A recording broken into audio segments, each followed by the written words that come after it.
Good morning students, कैसे हो +1 students. मैं आशा करता हूं कि आप सभी अच्छे होंगे और अपनी स्टडी को कंटिन्यू अपने घर पर कर रहे होंगे। तो बच्चों, हम अब आगे बढ़ेंगे। जो हम चैप्टर कर रहे थे, कौन सा चैप्टर था आपका? चैप्टर का नाम था ब्लड कंपोजिशन कर रहे थे हम, और चैप्टर था हमारा body fluids and circulation. Okay, तो वहां पर बच्चों मैं क्या बता चुका था आपको? मैं आरबीसी के बारे में कंप्लीट आपको बता चुका हूं। आज हमारा जो आज हम स्टार्ट करने जा रहे हैं बच्चों, डब्ल्यूबीसी, टाइप्स ऑफ डब्ल्यूबीसी, इसको हम डिस्कस करेंगे आपके साथ। तो हम स्टार्ट करते हैं अपने टॉपिक को बच्चों। तो टाइप्स ऑफ डब्ल्यूबीसी कौन सी थी? डब्ल्यूबीसी का दूसरा नाम मैंने क्या बताया था आपको? ल्यूकोसाइट्स। ठीक है, आरबीसी का नाम क्या बताया था? एरिथ्रोसाइट्स। और डब्ल्यूबीसी का दूसरा नाम क्या होता है? ल्यूकोसाइट्स। सेकेंडली, अब इसके बाद हमें डिवाइड किया जाता है। WBC can be divided into 2 types. First is the granulocyte and other is the agranulocyte. तो first is the granulocyte means कि वहां पर ग्रेन्यूल्स मौजूद है। ठीक है, ग्रेन्यूल्स मौजूद होता है। अगर जिन सेल्स के अंदर ग्रेन्यूल्स प्रेजेंट होगा उनको बोलेंगे ग्रेन्युलोसाइट, और जिनके अंदर एब्सेंट हो जाएगा उनको कह देंगे एग्रेन्युलोसाइट्स। ठीक है बच्चों, ये हमको समझना है। इसके बाद granulocytes is further divided into 3 types. First is the eosinophil, basophil, neutrophil, and similarly agranulocyte is further divided into 2 type. First is the monocyte and other is the lymphocyte. So I will discuss one by one in detail all these type of cells which are present in the our blood and what are their functions in our body. So firstly I will discuss, first I am discussing with you are the सबसे पहले मैं discuss कर रहा हूं आपके साथ क्या है, हम लेके चलते हैं सबसे पहले अब आपका ग्रेन्युलोसाइट्स को हम डिस्कस करेंगे सबसे पहले। ग्रेन्युलोसाइट्स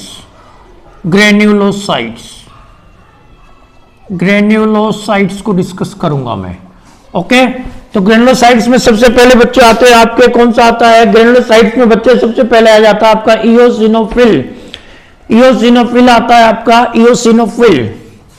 तो इओसिनोफिल बताऊंगा क्या होते हैं। इओसिनोफिल क्या है? इओसिनोफिल को आप क्या समझेंगे? एक केमिकल लेती है, इओसिन डाई लेती है। ये टेक अप इओसिन डाई, एक डाई होती है इओसिन डाई, उसको ये लेगी बच्चे। ये हमको याद करना है, इओसिन डाई को ये लेगी। ठीक है, ये क्या करती है? ये इसके अंदर 2 लोब न्यूक्लियस जो होता है, इसका 2 लोब न्यूक्लियस है। न्यूक्लियस इसका 2 लोब होंगे, इसके न्यूक्लियस के 2 लोब न्यूक्लियस होता है।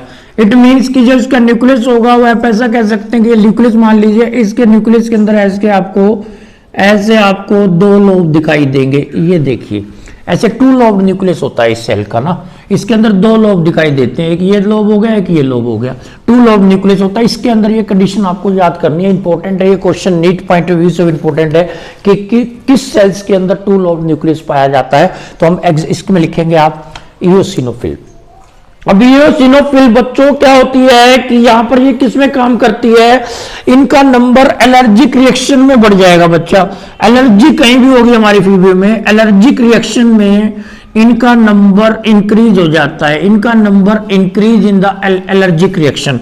एलर्जिक रिएक्शन में एग्जांपल है जैसे हे फीवर होता है। हे फीवर हम +2 में भी पढ़ते हैं। हे फीवर में क्या होता है कि पोलन ग्रेन की एलर्जी है। पोलन ग्रेन की जो एलर्जी होती है उसको हम बोलते हैं हे फीवर। पोलन ग्रेन की जो एलर्जी कहलाएगी वो कहलाएगी हे फीवर। तो उसमें इसका नंबर बढ़ जाएगा, इओसिनोकाइंट का हो जाएगा। इओसिनोफिल का जो अकाउंट है आपकी बॉडी के अंदर इंक्रीज दिखाई देगा। Clear? Asthma is also allergic type of reaction होती है, एलर्जिक है एक तरह की एस्थमा भी। तो एस्थमा में भी हम इसको नंबर इसका बच्चों बढ़ जाएगा। एस्थमा के केस में भी इसका नंबर बढ़ जाता है। क्लियर है? ग्रेन्यूलोसाइट क्यों कहा था मैंने, ये भी लिख देता हूं मैं। ग्रेन्यूल प्रेजेंट होता है इसके अंदर, ग्रेन्यूल प्रेजेंट है इसके साइटोप्लाज्म के अंदर। हमको क्या देखने को मिलेगा? Granule present in the cytoplasm of cell. तो इसके साइटोप्लाज्म के अंदर आपको ग्रेन्यूल देखने को मिलेगा। साइटोप्लाज्म ऑफ सेल, इसीलिए मैं इसको क्या कह सकता हूं, ग्रेनुलोसाइट। तो इसमें सबसे पहले आता है इयोसिनोफिल। तो हमको यही याद करना है कि क्या होते हैं, इसका नंबर 2 लोब न्यूक्लियस है, एलर्जिक रिएक्शंस में इसका नंबर इंक्रीज हो जाएगा। एलर्जिक रिएक्शन में पोलन ग्रेन के कारण एलर्जी होती है, फीवर है, और एक एस्थमा। एस्थमा आप जानते हो रेस्पिरेटरी डिसऑर्डर होता है, ठीक है, जिसमें सांस लेने में क्या होती है, प्रॉब्लम होती है, एलर्जी होती है एक तरह की, एस्थमा भी। इसके बाद बच्चे दूसरा होता है बेजोफिल। सेकंड इसमें क्या आती है, बेजोफिल होती है। Second is the basophil. Second point में हम याद करेंगे इसमें बेजोफिल क्या है, बेजोफिल को लेता हूं मैं। सेकंड इसमें आ रही है बेजोफिल आपकी। बेजोफिल में आप क्या याद करोगे, बेजोफिल। बेजोफिल में आपको बच्चों क्या याद करेगा, इसका जो न्यूक्लियस दिखाई देगा वो आपको दिखाई देगा मल्टीलोब न्यूक्लियस होगा, ये ठीक है। इसका न्यूक्लियस जो होगा वो मल्टीलोब्ड होगा, मल्टीलोब्ड न्यूक्लियस है इसका, मल्टीलोब्ड न्यूक्लियस आपको दिखाई देगा। इसका जो न्यूक्लियस होगा वो आपको मल्टीलोब्ड दिखाई देगा, मल्टीलोब्ड न्यूक्लियस है बच्चों इसका। ये आपने याद करना है, ये आपको कंडीशन है। और ये कितनी परसेंटेज है, इनकी परसेंटेज क्या है बेजोफिल की हमारी ब्लड के अंदर, हमारे ब्लड के अंदर बच्चों इनकी परसेंटेज को हम याद रखें तो इनकी परसेंटेज होती है 0.521%। 0.521% इनकी परसेंटेज है, 0.521% होती है ये हमारे टोटल ब्लड के अंदर ब्लड काउंट होता है। इयोसिनोफिल का मैं बताना भूल गया, इयोसिनोफिल का मैं बताना भूल गया था, उसका 2 to 3% होती है, उनका जो काउंट था वो 2 to 3% था, और इनका क्या है 0.1% है।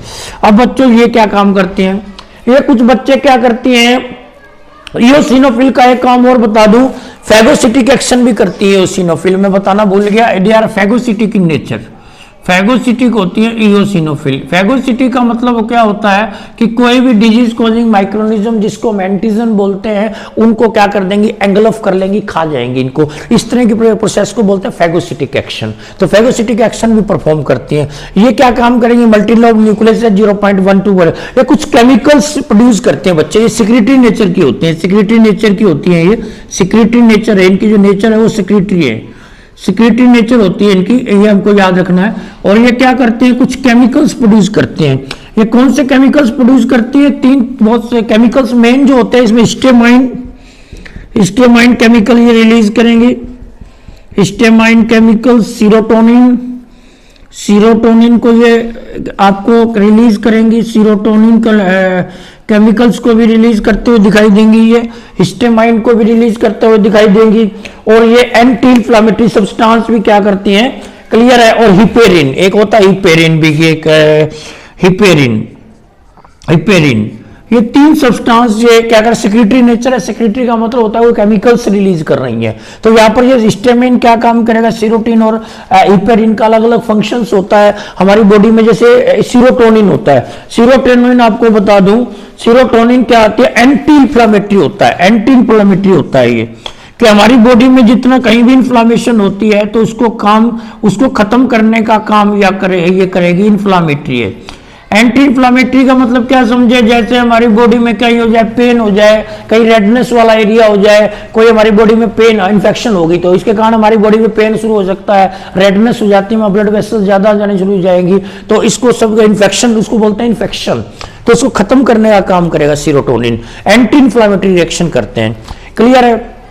और हिस्टामिन बच्चे क्या होता है, हिस्टामिन आपको मैंने बताया था कि हिस्टामिन भी इन्फ्लामेशन में रोल होता है, इसका रोल भी they play important role in inflammation, इनका रोल भी इन्फ्लामेशन में ही होता है, ये भी इन्फ्लामेशन को ही खत्म करने का काम करती हैं, ठीक है। और ये क्या करते हैं, हिपेरिन क्या होता है, एंटीकोगुलेंट है, खून को जमाने में मदद, खून को जमने नहीं देता, ये खून को एंटीकोगुलेंट का काम करता है, एंटीकोगुलेंट का काम करेगा, ये आपका होता है हिपेरिन। तो तीन तरह के केमिकल्स ये रिलीज कर रही है, first of all is the histamine, serotonin और हिपेरिन, ये आपने इसमें यही याद करना है, और इसमें आपको कुछ भी याद नहीं करना है, ये चीजें आपको याद करनी, एसिडोफिल और बेसोफिल, क्लियर है। अब तीसरी जो आती है आपकी क्या होती है, न्यूट्रोफिल्स आती है। थर्ड जो आ रही है आपकी बच्चों वो आ रही है न्यूट्रोफिल्स।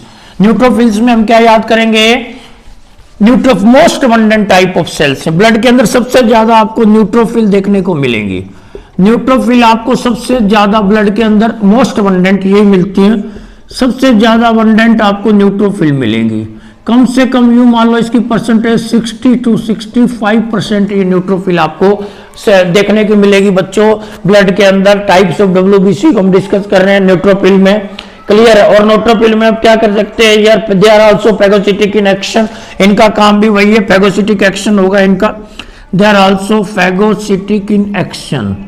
फैगोसिटिक का मतलब मैं अभी बता चुका हूं कि डिजीज कोजिंग मैकेनिज्म को एंगल्फ कर लेंगी, खा जाएंगी, क्लियर है, ये हम कह सकते हैं। इसके बाद क्या कह सकते हैं हमें न्यूट्रोफिल में, ठीक है, इनका एक कारण होता है कि ये डिजीज कोजिंग मैकेनिज्म को, बैक्टीरिया को वगैरह को क्या कर देंगे, ये किल कर देंगी, ये हमको याद करना है।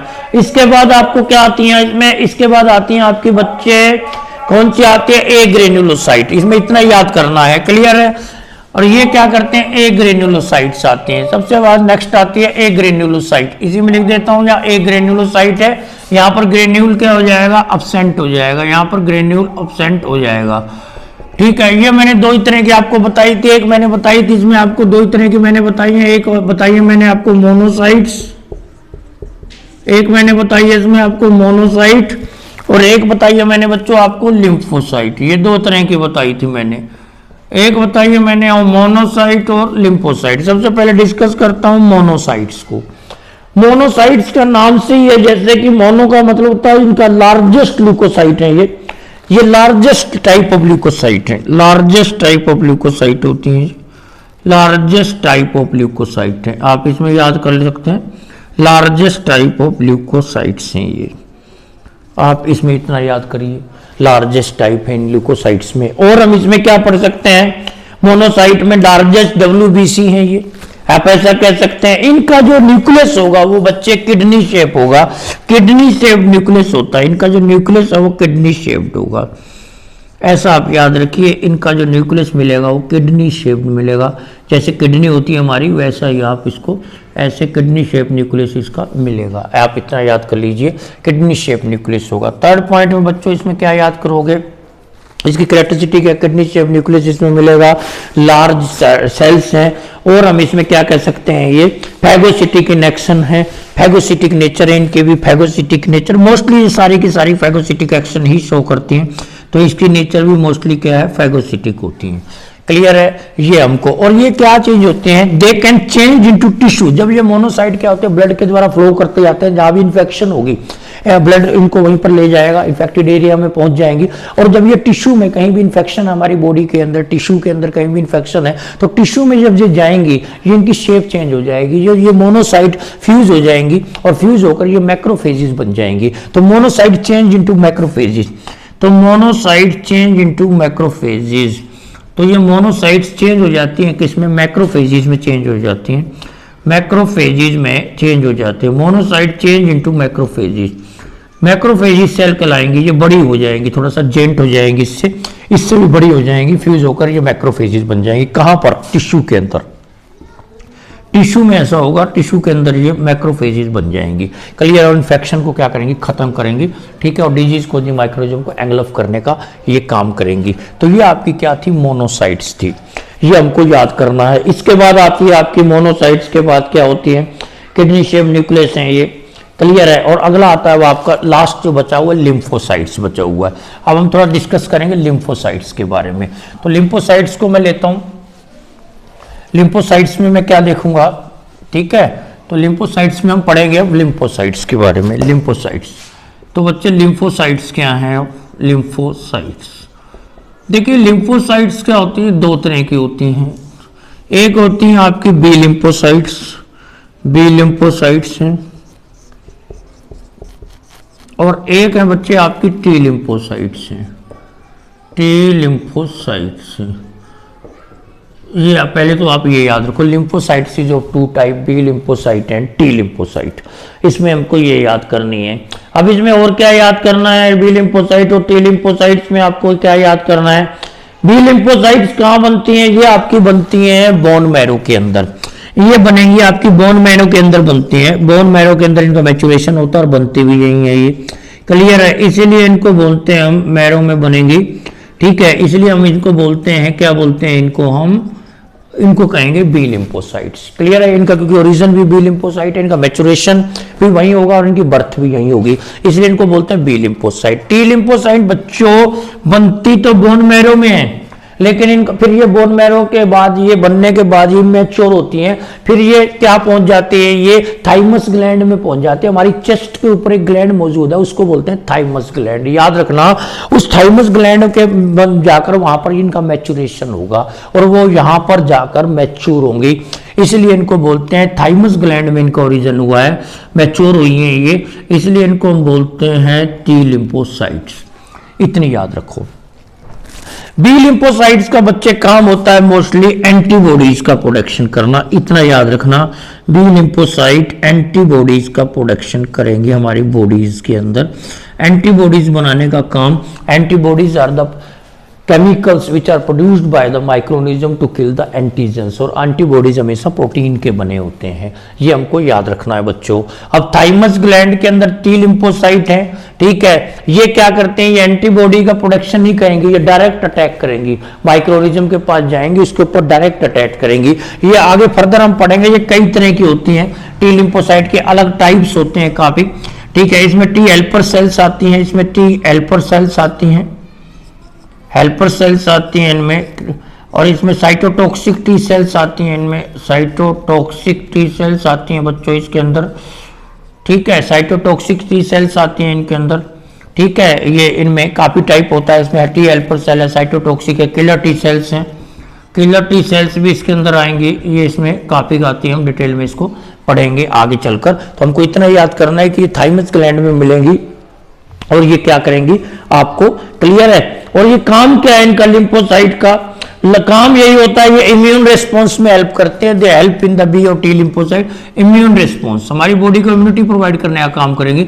इम्यून रिस्पांस जो हमारी बॉडी जनरेट करेगी उसमें इनका मेन रोल होगा कि ये एंटीजन और एंटीबॉडी को किल करने का काम करेगी और इम्यूनिटी प्रोवाइड करती हैं। देखिए ये हेल्पर टी सेल्स का एड्स के केस में हम देखें ना, तो एड्स के पेशेंट में क्या होता है, इम्यूनिटी बहुत ज्यादा वीक हो जाती है। उसका कारण है कि जो वायरस होता है एड्स का, जिसको HIV वायरस बोलते हैं ना, HIV वायरस है जिसको ह्यूमन इम्यूनो वायरस बोलते हैं हम, तो ये ह्यूमन इम्यूनो वायरस इस पर अटैक कर देता है बेटे, हेल्पर टी सेल का नंबर बहुत ज्यादा कम हो जाएगा। Helper T cell large enormous amount में उसका नंबर कम हो जाता है, क्योंकि ये हेल्पर टी सेल के ऊपर अटैच करता है ये ह्यूमन इम्यूनो वायरस, जिसका नाम क्या है, ह्यूमन इम्यूनो वायरस, जो आपका क्या है, ये इम्यूनो वायरस जो होता है, और वो अटैक करेगा, किस पर अटैक करता है ये आपको पता ही है, एड्स का जो है ये एड्स का है आपका, क्लियर है, एड्स का वायरस होता है, हेल्पर टी सेल पे अटैक करेगा ये हेल्पर टी सेल। ये इंपॉर्टेंट क्वेश्चन है, नीट पॉइंट ऑफ व्यू से भी इंपॉर्टेंट है, और ठीक है इसको याद रखना, हेल्पर टी सेल का नंबर बहुत ज़्यादा कम होता जाएगा, इसमें आपको ये बात याद रखनी है, क्लियर है। तो ये हमारा क्या था, कुछ ए ग्रेनुलोसाइट और ग्रेनुलोसाइट का, WBC को फिर दोबारा बताता हूँ, सोल्जर्स ऑफ द बॉडी है, इनका काम है एंटीजन को किल करना, चाहे वो डायरेक्टली किल करें चाहे वो इनडायरेक्टली किल करें, ठीक है। तो इस तरह से क्या करते हैं, जो डायरेक्टली किल करते हैं T lymphocyte, B lymphocyte antibody का प्रोडक्शन कर कर उस एंटीजन को मारने का काम करती हैं, ये हमको याद करना है। अब इसके बाद क्या होता है कि मैंने बता दिया कि कहीं भी हमारी बॉडी में इन्फेक्शन है बच्चे, कहीं भी हमारी बॉडी में इन्फेक्शन है, तो इन्फेक्शन को खत्म करने का मेन रोल होता है WBC का। तो WBC का नंबर बढ़ जाएगा हमारी बॉडी के अंदर, ठीक है। जैसे RBC को मैंने नंबर बढ़ाया था, RBC का जब मैंने नंबर बढ़ाया था तो मैंने क्या कहा था उसको, ठीक है, RBC का फॉर्मेशन मैंने कहा था एरिथ्रोपोएसिस, ठीक है। तो इसी तरह से हमने WBC का नंबर भी बढ़ाना पड़ेगा, इन्फेक्टेड होगी तो कहीं कर, उस कंडीशन को क्या बोलते हैं, this condition is called as leukocytosis. तो rise in the WBC count, अगर WBC का काउंट बढ़ जाता है, राइज इन WBC काउंट, और WBC का काउंट बढ़ जाता है तो उसको बोलते हैं हम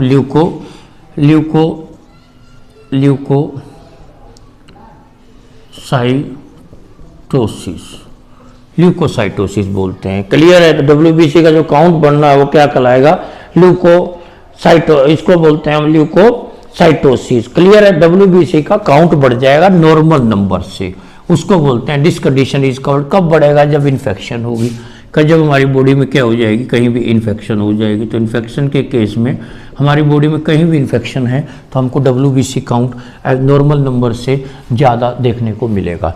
अब आरबीसी, इसी तरह से मैंने बताया था आरबीसी का फॉर्मेशन बताया था, ये फॉर्मेशन ऑफ WBC भी हमको पता होना चाहिए कि फॉर्मेशन ऑफ WBC क्या होता है, क्या बोलते हैं WBC के, वाइट ब्लड सेल के फॉर्मेशन को क्या बोलेंगे, इसको हम टर्म देंगे, वहां पर फॉर्मेशन हो जाएगा, उस फॉर्मेशन को हम क्या बोलेंगे, ल्यूकोसाइटोसिस। तो इसको हम बोलते हैं ल्यूकोसाइटोसिस। तो नॉर्मल नंबर बढ़ गया, और ल्यूकोपोएसिस, तो इसको बोलते हैं ल्यूकोपोएसिस। तो ल्यूकोपोएसिस PIOESIS, ल्यूकोपोएसिस। पोएसिस का टर्म हो गया। आरबीसी का WBC कहाँ बनते हैं मोस्टली आपको पता ही है, बोन मैरो में बनेंगे, मैं पढ़ा चुका हूँ। मेन जो काम है बोन मैरो में होता है, क्लियर है। और leukocytosis, rise in the WBC count बढ़ जाता है तो उसके लिए साइटोसिस टर्म आ जाएगी, ल्यूकोसाइटोसिस। और यहाँ क्या है, ल्यूकोपोएसिस, ये भी आपको याद करना है, क्लियर है। और इसमें क्या याद करना है आपको, और इसमें ऐसा कुछ नहीं है। जो इसका लाइफ स्पैन अगर हम देखें, ठीक है, तो लाइफ स्पैन जो होगा कुछ मंथ का भी हो सकता है, कुछ ईयर का भी हो सकता है, डिपेंड करता है WBC के टाइप पे, लेकिन कुछ मंथ से लेकर कुछ ईयर तक ही इनका लाइफ स्पैन होता है, ठीक है, ये हमको याद करना है। तो इसके बाद आता है थर्ड जो आ रहा है आपका जो, ठीक है। अब इसमें एक चीज और याद करो, अगर डिक्रीजिंग ऑर्डर कई बार ना NCERT ने दे रखा है आपको, डिक्रीजिंग ऑर्डर पता होना चाहिए आपको कि कौन सा नंबर ज्यादा है कौन सा कम है। तो इसमें आपको याद रखना है, डिक्रीजिंग ऑर्डर में आप याद रखिए कि सबसे पहले होंगे न्यूट्रोफिल। डिक्रीजिंग ऑर्डर क्या है इनका, डिक्रीजिंग ऑर्डर जरूर याद रखिए, ये इंपॉर्टेंट है डिक्रीजिंग ऑर्डर WBC का ना, जो मैंने बताई है। तो सबसे पहले न्यूट्रोफिल है, ज्यादातर सबसे ज्यादा क्या है, न्यूट्रोफिल है। न्यूट्रोफिल के बाद है आपकी, इसके बाद फिर आएंगे लिम्फोसाइट है, लिम्फोसाइट के बाद आपकी मोनोसाइट है, मोनोसाइट के बाद यहाँ पर क्या है ये, ठीक है, मोनोसाइट है। इसके बाद क्या है, इसमें इओसिनोफिल है, इसके बाद आपकी इओसिनोफिल है, और इसके बाद क्या है, बेसोफिल है।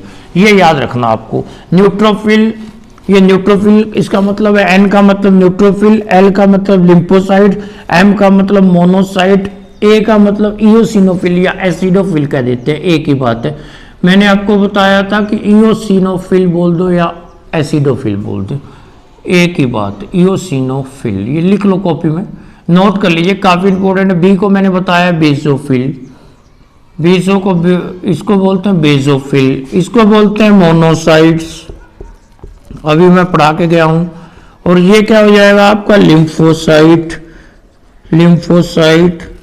और सबसे ज्यादा होती है हमारी बॉडी में न्यूट्रोफिल, सबसे ज्यादा हमारी बॉडी में मिलेंगी न्यूट्रोफिल। इसके बाद मिलेंगी लिम्फोसाइट्स, लिम्फोसाइट के बाद मिलेंगी मोनोसाइट, मोनोसाइट के बाद मिलेंगी एसिडोफिल, एसिडोफिल के बाद मिलेगी बेसोफिल।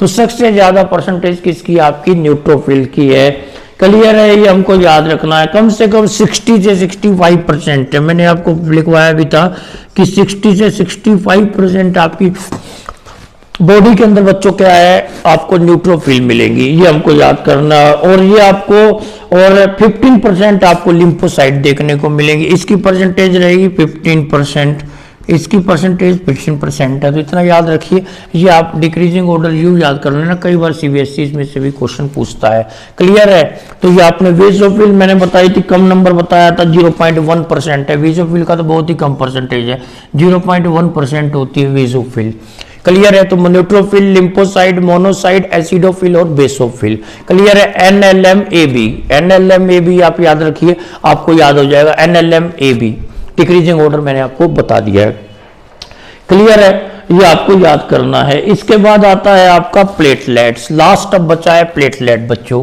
प्लेटलेट्स क्या होते हैं, अब हम प्लेटलेट्स को पढ़ते हैं। प्लेटलेट का काउंट भी होना चाहिए। प्लेटलेट्स क्या है, प्लेटलेट का दूसरा नाम क्या है, प्लेटलेट का बच्चों दूसरा नाम होता है थ्रोम्बोसाइट्स, थ्रोम्बोसाइट्स बोलते हैं इसको, थ्रोम्बोसाइट्स,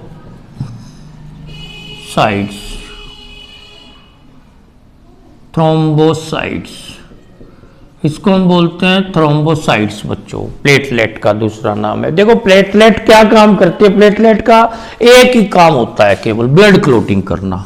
अगर काम देखें प्लेटलेट का हमारी बॉडी में एक ही है, ब्लड क्लोटिंग का काम होता है। प्लेटलेट का काम है बच्चों ब्लड क्लोटिंग करना, और कोई काम नहीं करती हैं प्लेटलेट्स। और प्लेटलेट क्योंकि ये क्या करते हैं, प्लेटलेट्स हमारी बॉडी में इसकी संख्या कितनी है, 1,50,000 से लेकर 3 लाख तक इनकी संख्या हो सकती है बेटे। 3 लाख इतनी कम से कम इनकी संख्या जो होती है इतनी होती है हमारी बॉडी के अंदर प्लेटलेट्स की। क्लियर है। थ्रोम्बोसाइट्स होती हैं। और प्लेटलेट में आपको याद करनी है कि ये लाइफ स्पेन इनका 7 to 10 डेज होता है, इसके बाद नई प्लेटलेट बन जाएंगी। लाइफ स्पेन हर एक का होता है, जैसे मैंने आरबीसी का बताया था आपको, आरबीसी का 120 डेज था, तो इसका क्या हो जाएगा 7 to 10 डेज हो जाएगा। ये भी आप याद रखिए कि 7 to 10 डेज इसका लाइफ स्पेन होता है। अब इसके बाद यहां पर कुछ कंडीशन और आती है, मैंने बताया था आपको कि आरबीसी का जो बनना होता है ये कहां से कैसे बनती है, ये क्या करती है हमारी सेल के एक कुछ स्पेशल सेल्स होती हैं, मेगा कैरियोसाइट्स होती हैं। मेगा कैरियोसाइट्स एक सेल्स होती हैं, रेड बोन मैरो में एक सेल्स है मेगा कैरियोसाइट्स। मेगा कैरियोसाइट्स जो एक सेल्स हैं, ये सेल्स आपको मिलेंगी बोन मैरो के अंदर। बोन मैरो के अंदर आपको ये सेल दिखाई देंगी मेगा कैरियोसाइट्स, और ये मेगा कैरियोसाइट्स ही प्लेटलेट का फॉर्मेशन करेंगी। ये ही आगे चलकर प्लेटलेट का फॉर्मेशन करते हैं, ये बोन मैरो के अंदर मौजूद हैं। ये आपको याद करना है। अब इसके बाद एक चीज और याद करनी है आपने, न्यूक्लियस नहीं होता इसमें। जैसे आरबीसी में न्यूक्लियस एब्सेंट है, इसके अंदर भी न्यूक्लियस आपको एब्सेंट मिलेगा। न्यूक्लियस नहीं होता, इनके अंदर भी एब्सेंट होता है, इनके अंदर भी न्यूक्लियस आपको देखने को नहीं मिलेगा। तो इसके कई केसेस में क्या हो जाता है बच्चे, इनका नंबर भी बढ़ना शुरू, ठीक है, क्लियर है, इनका नंबर भी बढ़ना शुरू हो जाता है, ठीक है, इनका नंबर भी बढ़ना शुरू हो जाएगा। कई बार वो कंडीशन है जब एब्नॉर्मल नंबर हो जाए, जब बहुत ज्यादा नंबर इनका बढ़ना शुरू हो जाए, ठीक है, तो ये इसका जैसे इंक्रीज हो जाए, इसको बोलते हैं थ्रोम्बोसाइटोसिस। वहां पर टर्म देंगे थ्रोम्बोसाइटोसिस, याद करना है, increase in the platelet count than the normal number. Increase हो गया प्लेटलेट काउंट आपका नॉर्मल नंबर से, नॉर्मल नंबर से आपका प्लेटलेट काउंट क्या हो गया है, इंक्रीज हो गया है।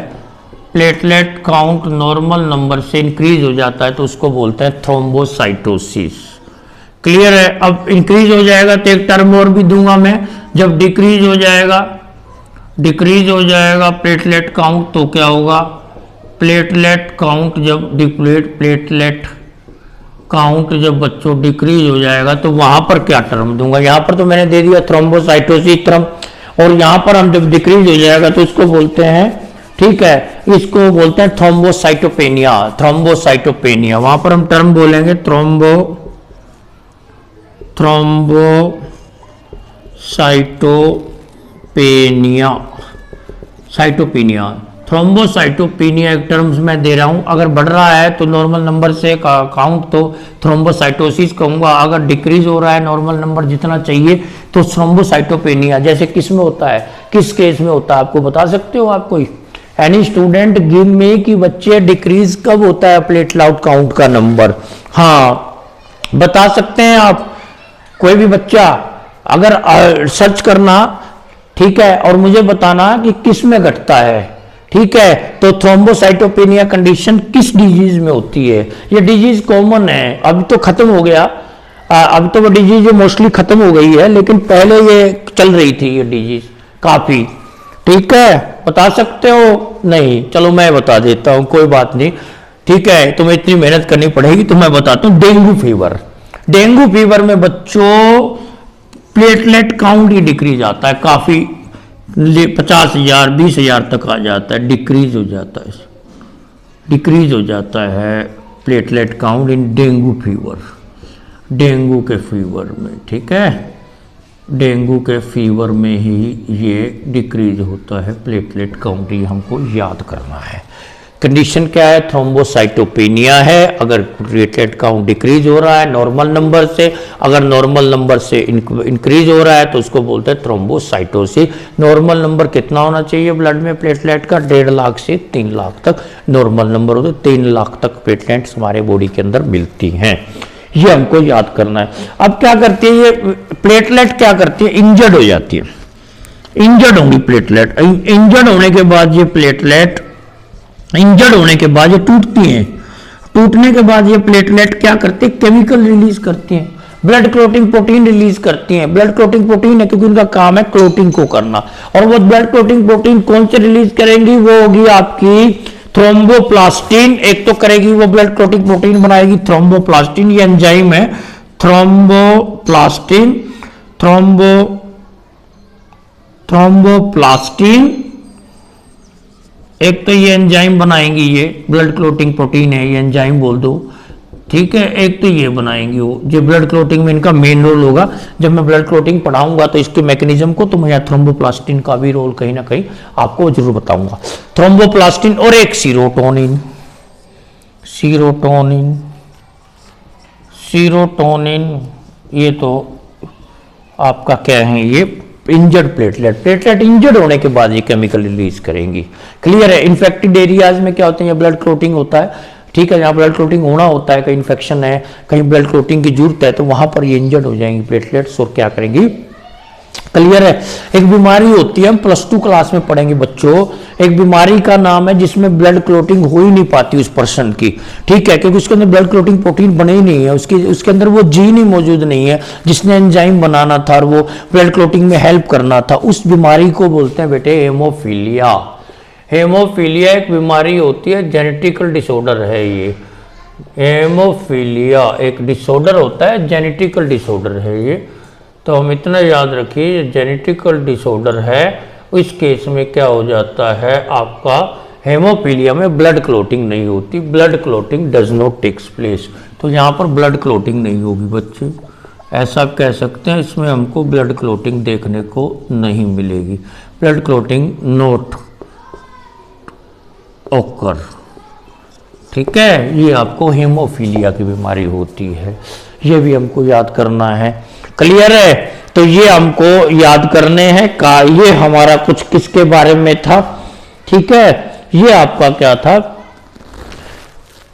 ये आपको जो मैंने पढ़ाया आज वो पूरा हो गया है। ब्लड की कंपोजिशन को हम आज पूरा कर चुके हैं, आरबीसी को पढ़ चुके हैं, डब्ल्यूबीसी को और प्लेटलेट्स को क्लियर कर पड़ते हैं। क्लियर है। तो आपको इनके जो मैं जो बोर्ड्स पे लिखवा रखे हैं, आप उतार लिया करो इसको कॉपी पे बच्चों, और अपना घर पे अपने नोट्स भी आपको तैयार हो जाएंगे। मैं एक और चैनल अभी स्टार्ट करने जा रहा हूँ, टेलीग्राम चैनल, तो टेलीग्राम चैनल पे मैं आपको नोट्स भी भेजता रहूंगा।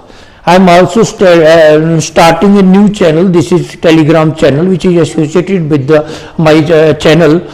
इसके ऊपर हम आपको नोट्स भी भेजेंगे साथ के साथ, ठीक है बच्चों। तो बच्चों आप तो इस इन्हीं आज के लिए इतना ही मैं कराऊंगा, काफ़ी हो चुका है, आज लंबा वीडियो हो गया है। तो आप बार बार वीडियो को देखिए और अपनी प्रिपरेशन को कीजिएगा। तो ठीक है, हैव ए नाइस डे।